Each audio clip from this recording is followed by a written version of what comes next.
let me, do the usual, check the audio balances and what not on the stream. And what not.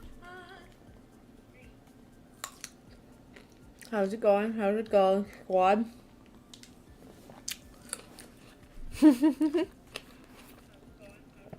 Sad. Having good times as per usual. We love it.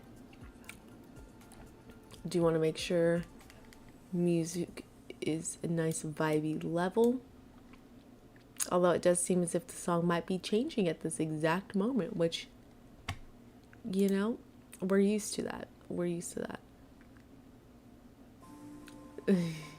The chaos, the disrespect, really, is what we need to talk about here. I think a little bit quieter, and I think we're in a good place.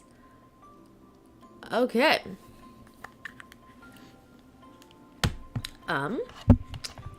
Well, salutations, friends. My name is Brianna Sukiyama Bond, otherwise known as No Ordinary Scholar. And let's see, where to even begin. We'll start by... Hold on, I have to double check something because I may have once again changed my reading plan on y'all. I just wanted to double check that so that way I know that's something we need to come back to at the end of the stream or not. So let me look at that really quickly. As far as I remember, I have not changed it. No. As far as I told you guys, I do not think I've changed it. Cool. But I do have a new book that I just added to my TBR that is also going to be a 5-star book draft. It is an additional 5-star book draft, which love that for me. But if you did show up at my Progress Report stream, which I do those on my vlog channel, link to that is down below. If you were there, you know that I have 2 book streams, 3 streams actually, that I need to catch up on with you guys. We're doing Tristan Strong today. Next book, I did finish that before the end of the month. So we're doing Tristan Strong today. Then, did I finish? Hold on. I think it's Tristan Strong, my wrap up, and then Ace of Spades. When did I finish Ace of Spades? Did I finish it before the end of the month? I think so. Red. When did I finish Ace of Spades? Can I just view my dates read? Yeah, I finished it in April. Okay, so it's going to be Tristan Strong. Then it will be my quarter 1 wrap up, in which we will talk about like the few books, the books that I read, the books that I had a lot of 1-stars, and I had 2 DNFs, which is the most DNFs I've had in a year, honestly, ever. Especially since I've joined BookTube. I didn't want to say I was like proud. No, I had 3 DNFs. I don't want to say I was proud that I didn't DNF books, but I had never been compelled to DNF a book. Even books that I didn't like, I wanted to get to the end of it. But there are just these several books that I just could not really afford. There are 4 books that was just not for me. And that's okay too. But today we are talking about Tristan Strong, Punches a Hole in the Sky, which is a middle grade series under the Rick Riordan Presents umbrella.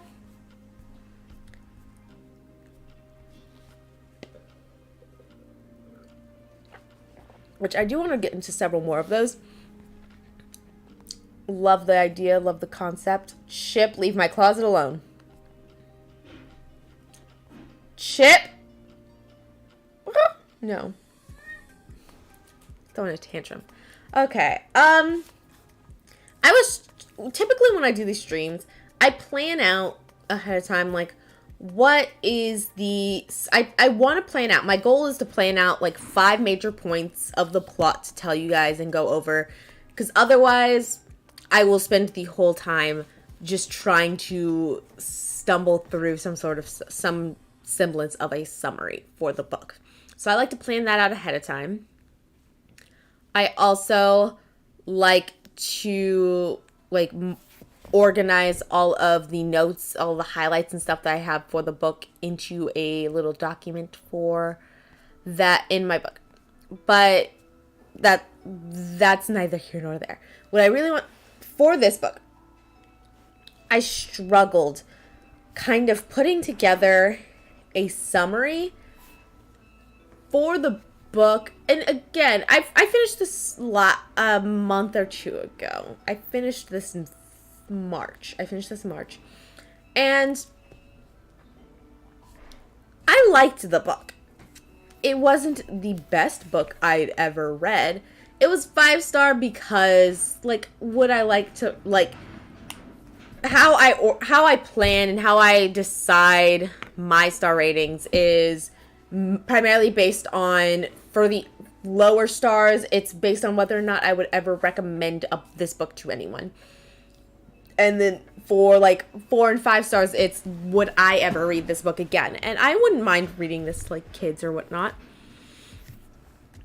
But at the same time, it's not like I wouldn't be surprised if I'm able to fully get out of this reading slump, which I think we're doing a good job with. But if I'm able to fully get out of this reading slump, then I wouldn't be surprised if this doesn't end up on my top 10 of the year list.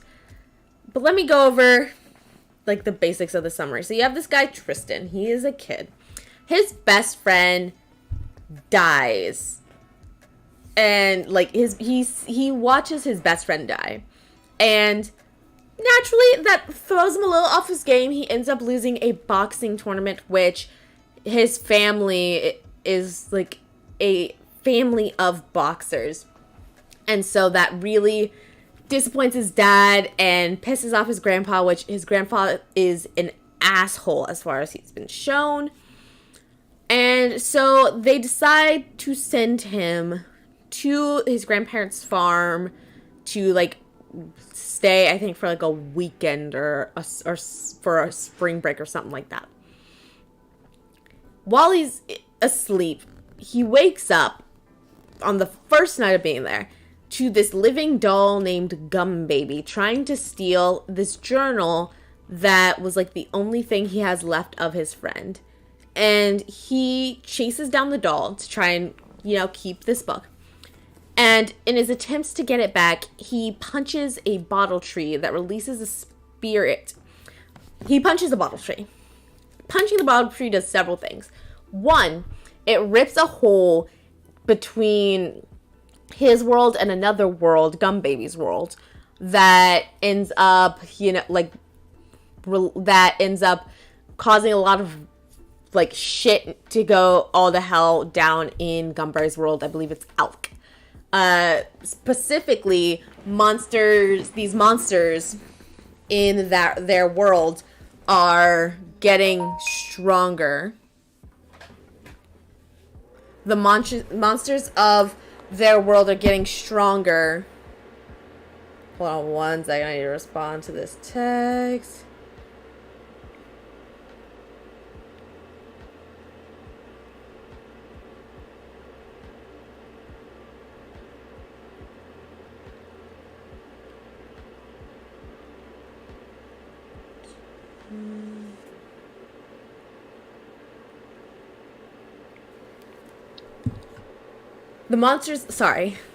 Things that happen when he, punches a hole in the sky. A bunch of monsters of their world start getting stronger, and they start working in really big numbers.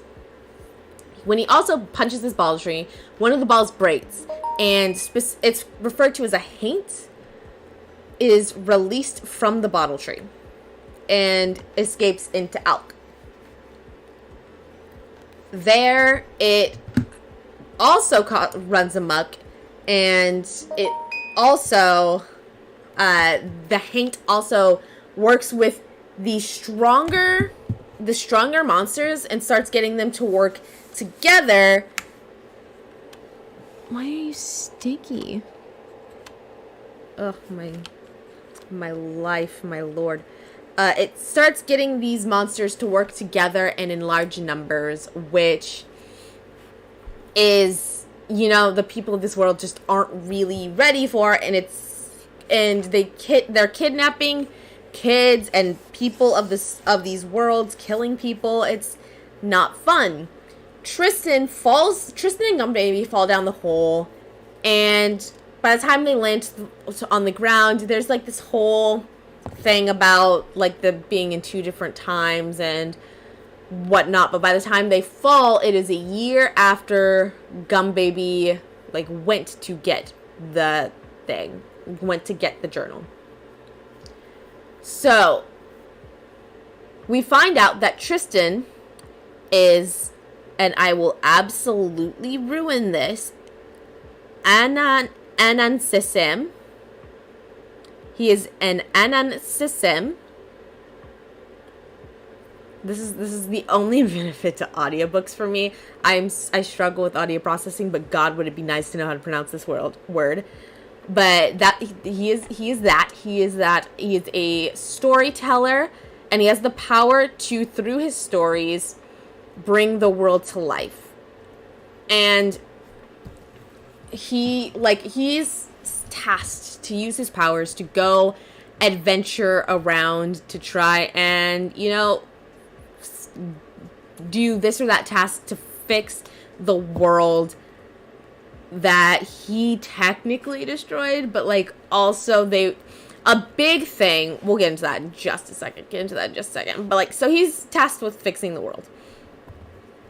And honestly, the way they go about it is, the original plan was you have this really powerful story box that they want to try and get a hold of to cause the Weaver god to come down and trade the story box for using his abilities to seal up the hole in the sky.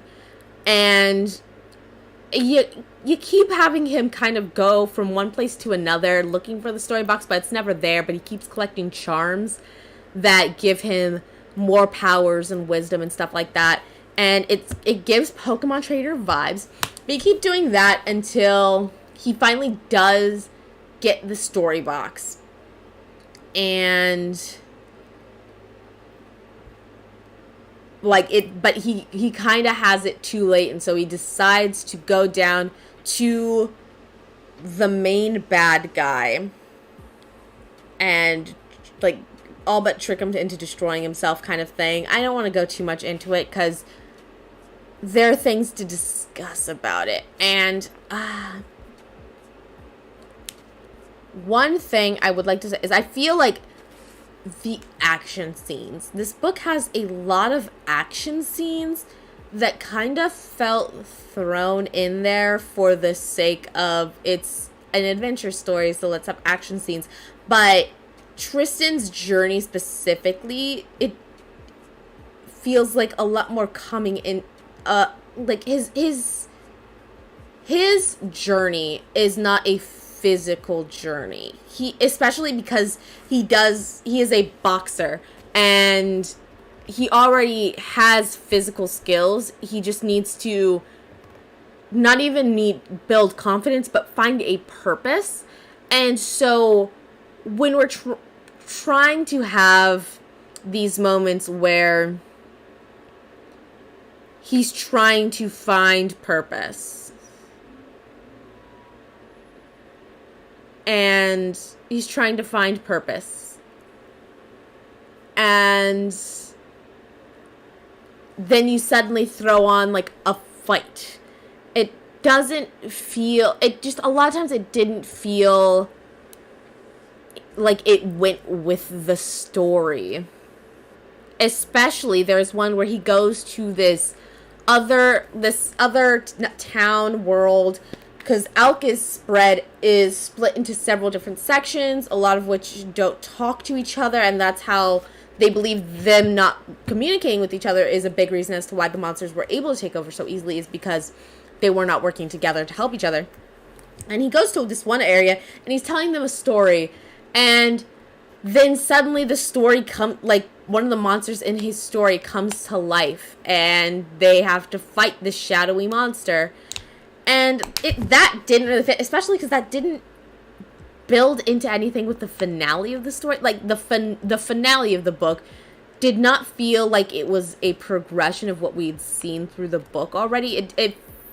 But let me finish this part.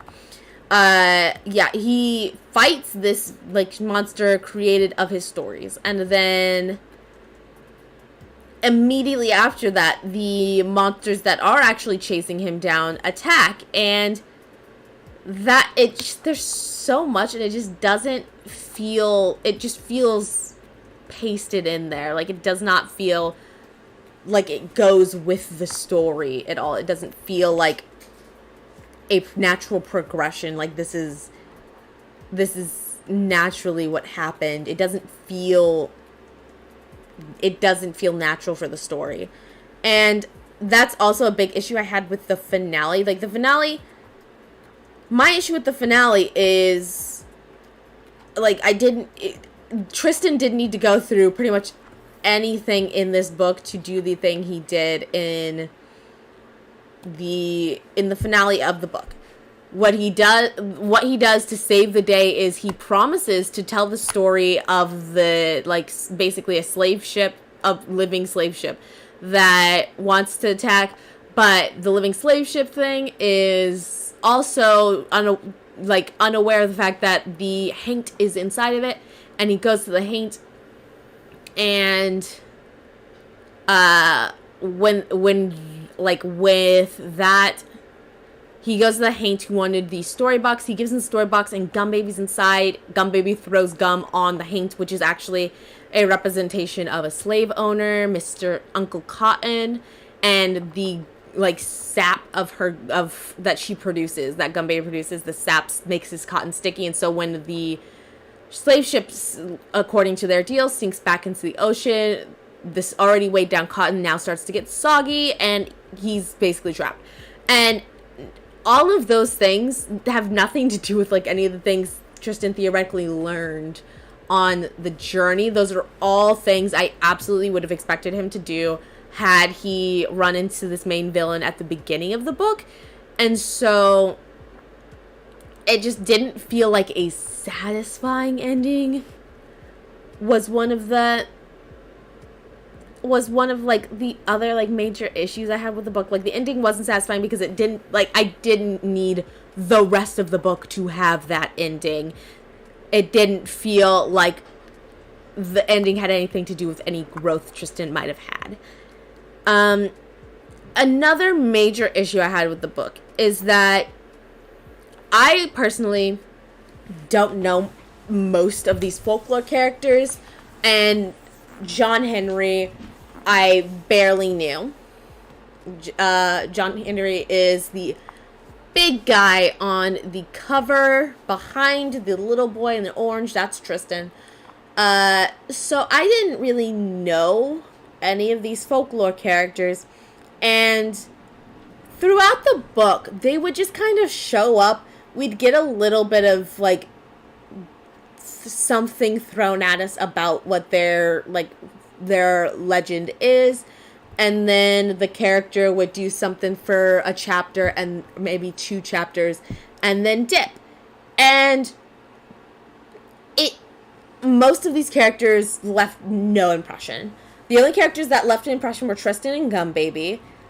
Everyone else just came in, and I got the vibe that they were supposed to be impressive, but otherwise I don't really have a personality for anyone. Okay, except the Brer Rabbit. He was just an asshole. But other than that, I still don't, like, other than that, I got no real impression. There was one Brer Fox who I, like, him potentially dying and his safety was something that was pretty much hanging over us the entire book. And I just didn't feel much with that, aside from the fact that there was a young, like, he basically had a daughter. But other than that, I just didn't feel much about the concept of him potentially dying, because I didn't know these stories, and this book wasn't doing much in terms of making these characters feel real. So I didn't feel much when he dies. Like, when he doesn't die, but because he gets kidnapped at the very beginning, and then we just keep getting shown images of him being, like, held in chains, and it just does not leave as much of an impact, because none of these characters leave an imprint except for Tristan, Gumbaby, and Brer Rabbit. And probably the last thing I have to say, Gumbaby. Gumbaby.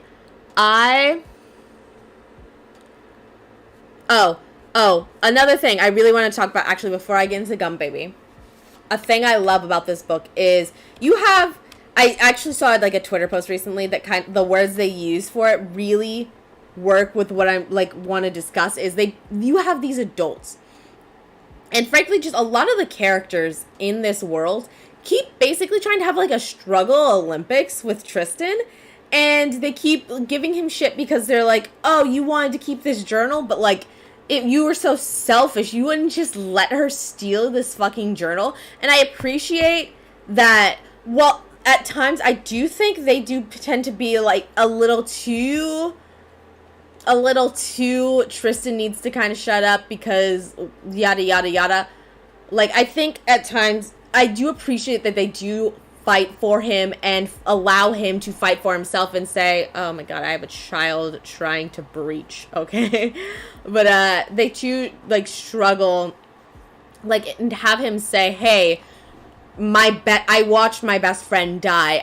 I'm got, like, brought to this place alone because you were trying to take the only thing I had left of him. Oh my god. Shit. You were trying to take the only thing I had left of my best friend. I watched him die. I am a child. He is in 7th grade. He's, like, 11, 12 years old. He's a fucking child. And, like, the way I do appreciate that he fought against people kind of dismissing the fact that he himself is also going through an extremely traumatic fucking thing for a child, trying to say, oh, we're going through something much worse, stop being selfish. I mean, he's a kid. He can't process all of this. You cannot put this, like, the amount of responsibility they put on this literal child and guilt him into it, like, are so aggressive about him being hesitant to take on this responsibility. Again, being a fucking child. Like, that's something that's, like, bothers me in book, but I really appreciate that they do allow him to, like, fight for himself when that comes up at times. And, okay, now last thing is Gumbaby. This is honestly, I'm glad we had this experience with her, because it has finally allowed me to put into words, do you want a grape? I don't think you want a grape. Do you want a grape? It allowed me to put into words this experience that I have, like, at times with certain personalities. You want a grape? You want a grape? No? I did not like Gumbaby. I did not like Gumbaby as a character. And it's not even, like, I was annoyed with her. And I finally, like, I figured out what it is. She overstimulates me a lot. Because there's certain personality types. And specifically, like, what she does. The way she talks. The way she engages. Like, her main personality trait is to, like, jump and interrupt a conversation. To like, just randomly make a useless comment, unhelpful comment. Half the time it's just to make herself, like, seem better, more important than she actually is, make her seem like she did more than she actually did, those types of things. And the reason it's overstimulating for me is because I struggle with especially audio processing, and I also struggle with comprehending tone in people and stuff like that. And so I need a lot of effort to keep up with the conversation, and then you have this person with this personality type interrupting and jarring and breaking the flow of the discussion to say something that's not useful, that's not pertinent, that's not relevant. So it just interrupts the flow. It breaks the concentration for nothing. And it's not like a one-time thing. It is a regular thing. And a main thing about it is also it's not banter, because it is literally an interruption. No one goes off of what they say, and that does not become a part of the conversation. It is literally like throwing a wall into the road that we're driving on, and it just breaks my concentration, breaks my focus, breaks my flow with processing the conversation that's happening. And it's just so overstimulating, especially when it happens over and over and over again, that just makes it really hard for me to enjoy her company. And so Gum Baby was easily my least favorite character, but again, she was one of the only 3 characters that had much of anything to them. The other characters you really could replace with anyone. You could have just switched out the name. You could swap around the names and I would not notice the difference. I would not have noticed the difference. The only one I really get much of a description for are 2 of the aunties have wings, and John Henry's big.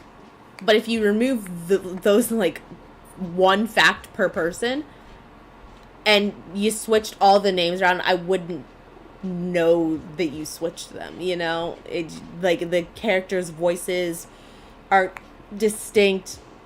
Nothing about how the narration has built up to them makes them seem distinct as a personality. Nothing. They're all basically the same person, and I just don't have much to grasp onto in terms of remembering these characters. But yeah, that is all I have to say about Tristan Strong Punches a Hole in the Sky. Next stream we're gonna do maybe tomorrow is going to be my wrap up for the first quarter. We will talk about we'll go over the blurbs of all these books that I read, the DNFs, the 1 stars, go over all of those, have some quick chatums, and then we'll shake out our wings for quarter 2. Thank you so much for watching, and until next time, valedictions, friends. Can you say valedictions, friends? I don't think he can say valedictions, friends.